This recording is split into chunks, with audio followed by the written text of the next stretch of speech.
This is football.com, and the name of the show is called In My Opinion. And of course, you all know that I am the Dman.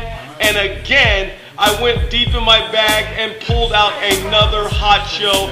I have on the phone today with us here at football.com the number 10th pick in the 1973 draft out of the University of Syracuse, Mr. Joe Ehrmann. Mr. Ehrmann, how you doing today? Great. Great to be with you. Please call me Joe, though. Okay, Joe, I'll absolutely do that. Now, let's talk a little bit about you real quick and your career in the NFL, and then we'll get into the Tony Dungy Redzone 2009, which you were a part of, okay? Terrific.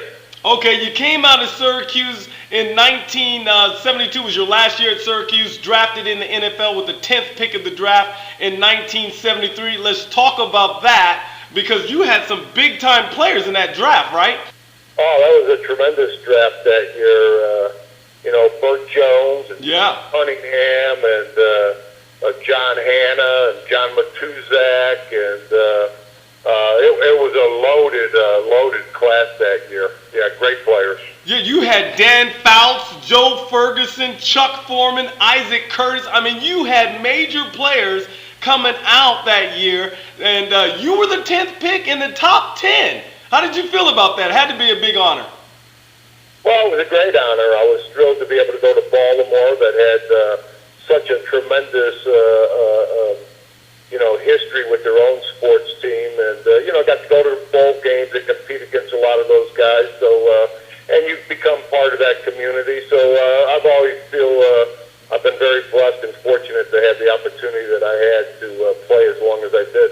Okay, now you played along with Ted Hendricks coming out your rookie year. You're playing along the side of Ted Hendricks. There has to be a story there somewhere knowing Ted Hendricks.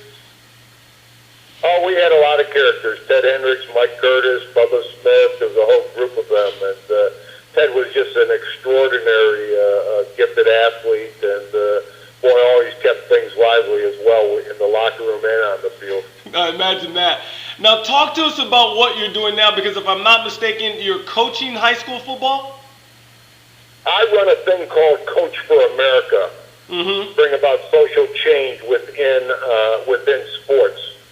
And I do a lot of workshops in the NFL, college athletic departments, and rethinking about the values of sports for the healthy development of boys and girls, and how to bring about social change. Mm-hmm. Been doing that for some time. I had a book written about me called Season of Life that has sold over 1 million copies, becoming a movie, and so I've been involved in coaching ever since I left football. Most of my background is doing inner city work, and saw that you can address issues of gender violence and racism and all kinds of issues through sports.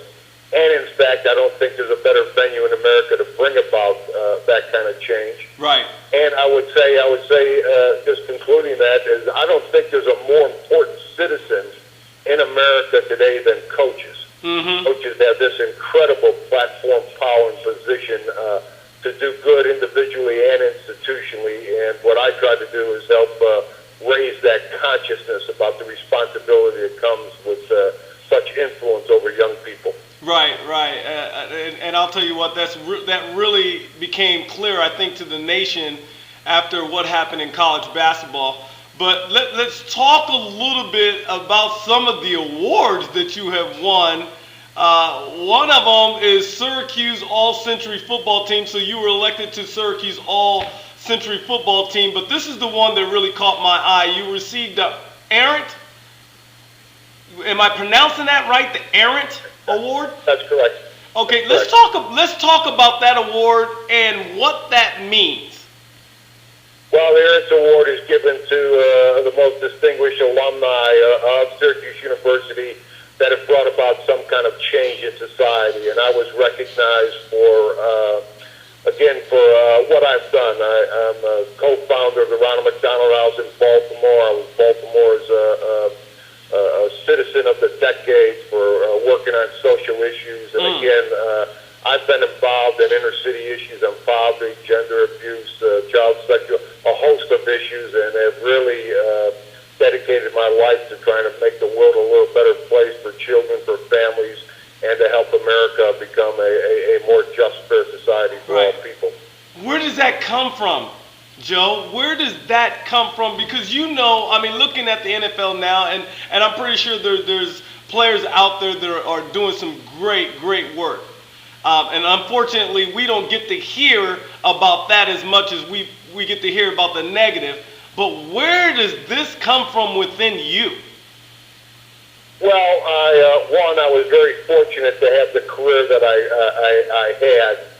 Number two, when I was in my 7th year of the league, I watched my 18-year-old brother die of cancer.